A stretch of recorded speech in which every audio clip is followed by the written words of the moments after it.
നമസ്കാരം. ശബരിമലയിലെ സ്വർണ്ണപ്പാളികൾ മോഷ്ടിച്ചതുമായി ബന്ധപ്പെട്ട കേസിലെ അന്വേഷണം നിർണായക ഘട്ടത്തിലേക്ക് നീങ്ങുമ്പോൾ പത്മനാഭനെയും കൊള്ളയടിക്കാൻ ലക്ഷ്യമിട്ടിരുന്നു എന്ന വിവരം കൂടിയാണ് പുറത്തുവരുന്നത്. ഈ കേസിന് അന്താരാഷ്ട്ര പുരാവസ്തു മാഫിയയുമായി ബന്ധമുണ്ടെന്ന സൂചനകളാണ് ഇപ്പോൾ പുറത്തുവരുന്നത്. ഡി മണിയെ കണ്ടെത്തി അന്വേഷണ സംഘം അയാളുടെ മൊഴി എടുത്തു എന്നതാണ് വിവരം. മുൻ ആഭ്യന്തരമന്ത്രി രമേശ് ചെന്നിത്തലയും ഒരു വിദേശ വ്യവസായിയും നൽകിയ വെളിപ്പെടുത്തലുകളുടെ അടിസ്ഥാനത്തിൽ ഡി മണി എന്ന വ്യക്തിയെ കേന്ദ്രീകരിച്ചാണ് പ്രത്യേക അന്വേഷണ സംഘം നീങ്ങുന്നത്. ചെന്നൈ കേന്ദ്രീകരിച്ച് പ്രവർത്തിക്കുന്ന പുരാവസ്തു കച്ചവടക്കാരനാണ് ഡി മണി എന്നും ഇയാൾക്ക് കേസിലെ പ്രതിയായ ഉണ്ണികൃഷ്ണൻ പോറ്റിയുമായി അടുത്ത ബന്ധമുണ്ട് എന്നാണ് SITക്ക് ലഭിച്ച വിവരം. തിരുവനന്തപുരത്ത് നടന്ന ചില വിഗ്രഹ ഇടപാടുകൾക്ക് ഇയാൾ സാക്ഷിയാണ് എന്നും വിദേശ വ്യവസായി മൊഴി നൽകിയിട്ടുണ്ട്. ഡി മണി എന്നത് ഒരു ഒളിപ്പേരോ വിളിപ്പേരോ ആകാനാണ് സാധ്യതയെന്നും ഡയമണ്ട് മണി അല്ലെങ്കിൽ ഡിണ്ടിഗൽ ബാലമുരുകൻ എന്നാകാം ഇയാളുടെ യഥാർത്ഥ പേരെന്നും അന്വേഷണ സംഘം സംശയിക്കുന്നുണ്ട്. തമിഴ്നാട്ടിലെ പ്രമുഖ ആഭരണ വ്യാപാരിയായ ഇയാൾക്ക് വലിയ സാമ്പത്തിക സ്വാധീനവും അന്താരാഷ്ട്ര ബന്ധങ്ങളുമുണ്ട് എന്നാണ് റിപ്പോർട്ട്.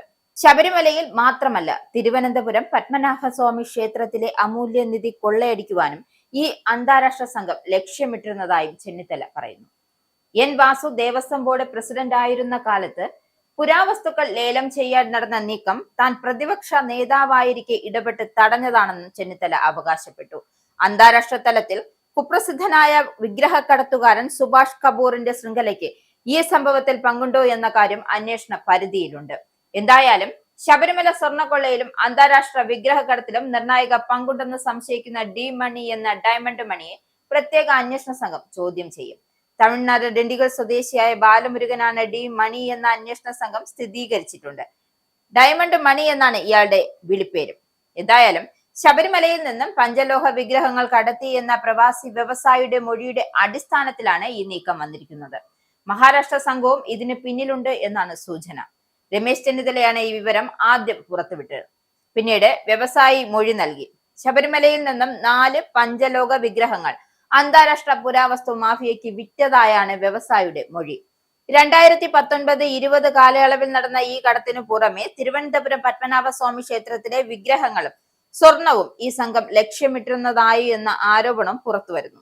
അന്താരാഷ്ട്ര മാഫിയയെ പരിചയപ്പെടുത്തിയത് തമിഴ്നാട് മുൻ മുഖ്യമന്ത്രി ജയലളിതയുമായി അടുത്ത ബന്ധമുള്ളവരാണ് എന്നും കേരളത്തിലെ ക്ഷേത്ര ഭരണ ചുമതലയുള്ള ഒരു ഉന്നതന്റെ നേതൃത്വത്തിലാണ് വിഗ്രഹങ്ങൾ കൈമാറിയതെന്നും മൊഴിയിൽ വ്യക്തമാക്കുന്നുണ്ട്. ഉണ്ണികൃഷ്ണൻ പോറ്റിയാണ് ഈ ഇടപാടുകളിലെ പ്രധാന ഇടനിലക്കാരനെന്നും 2020 ഒക്ടോബർ 26-ന് തിരുവനന്തപുരത്ത് വെച്ച് വൻതോതിൽ പണക്കൈമാറ്റം നടന്നതായും വ്യവസായി വെളിപ്പെടുത്തിയിട്ടുണ്ട്. ഏകദേശം 1000 കോടി രൂപയുടെ ഇടപാടാണ് കേരളത്തിൽ ഈ സംഘം ലക്ഷ്യമിട്ടിരുന്നത്. എന്നാൽ ക്ഷേത്രങ്ങളിൽ നിന്നും വിഗ്രഹങ്ങൾ നഷ്ടപ്പെട്ടതായി ഇതുവരെ ഔദ്യോഗിക വിവരമൊന്നുമില്ലാത്തതിനാൽ പ്രവാസി വ്യവസായിയുടെ മൊഴി എത്രത്തോളം സത്യമാണ് എന്ന് പോലീസ് വിശദമായി പരിശോധിച്ചു വരികയാണ്. ഉണ്ണികൃഷ്ണൻ പോറ്റിക്ക് മണിയെ അറിയാമെന്ന നിഗമനത്തിലാണ് പ്രത്യേക അന്വേഷണ സംഘം. അതേസമയം കേസിൽ CBI അന്വേഷണം ആവശ്യപ്പെട്ടുകൊണ്ടുള്ള ഹർജിയിൽ ഹൈക്കോടതി സർക്കാരിന്റെ നിലപാട് തേടിയിട്ടുണ്ട്. ഇതിനുള്ള മറുപടി പ്രത്യേക അന്വേഷണ സംഘം തയ്യാറാക്കി വരികയാണ്. അന്വേഷണം ഏറ്റെടുക്കാമെന്ന് CBI അറിയിച്ചിട്ടുണ്ട്. ഡി മണിയെ ചോദ്യം ചെയ്യുന്നതോടെ ഈ വമ്പൻ ഗൂഢാലോചനയിലെ കൂടുതൽ വിവരങ്ങൾ പുറത്തുവരും. കേസിലെ മുഖ്യപ്രതികളായ ഉണ്ണികൃഷ്ണൻ പോറ്റി, സുധീഷ് കുമാർ എന്നിവരെ പ്രത്യേക അന്വേഷണ സംഘം ജയിലിലെത്തി ചോദ്യം ചെയ്തിരുന്നു. പ്രവാസി വ്യവസായി നടത്തിയ ഞെട്ടിക്കുന്ന വെളിപ്പെടുത്തലുകളുടെ പശ്ചാത്തലത്തിൽ ഡി മണി എന്നറിയപ്പെടുന്ന ബാലമുരുകന്റെ പങ്കിനെ കുറിച്ച് വ്യക്തത വരുത്താനാണ് നീക്കം. 2020 ഒക്ടോബർ 20-ന് തിരുവനന്തപുരത്ത് വെച്ച് സ്വർണ്ണക്കടത്തുമായി ബന്ധപ്പെട്ട് വൻതോതിൽ പണം കൈമാറ്റം നടന്നിരുന്നതായും വ്യവസായി ആരോപിക്കുന്നുണ്ട്. ഡി മണിയും ഉണ്ണികൃഷ്ണൻ പോറ്റിയും ശബരിമലയിലെ ഒരു ഉന്നത ഉദ്യോഗസ്ഥനും മാത്രമാണ് ഈ രഹസ്യ ഇടപാടിൽ പങ്കെടുത്തത്.